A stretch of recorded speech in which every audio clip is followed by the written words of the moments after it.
মরতে হয় যাও, জান্নাত জাহান্নামের মাঝখানে একটা জায়গা আছে, জায়গাটার নাম হলো আরাফ।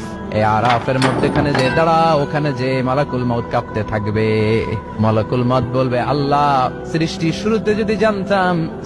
শুরুতে যদি জানতাম সবাইকে মৃত্যুদান করার পরে, রূহ কবজ করার পরে আমাকেও মরতে হবে, তাহলে এই কঠিন দায়িত্বের ব্যাপারে আপনার কাছে ক্ষমা চাইতাম।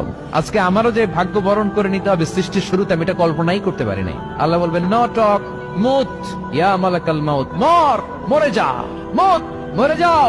বলার সাথে সাথে মালাকুল মউত এক বিকট চিৎকার হাঁকিয়ে মরে যাবে। মালাকুল মউতের চিৎকারটা সেদিন এত ভয়ঙ্কর হবে, বিষ্ণু ঈসা ইসলাম বলেন, ওই চিৎকারের আওয়াজ যদি পৃথিবীর মানুষেরা কান দিয়ে শুনতে পেত, তাহলে কিয়ামত সংঘটিত হওয়ার জন্য আলাদা করে ইসরাফিলের সিঙ্গার প্রয়োজন হতো না।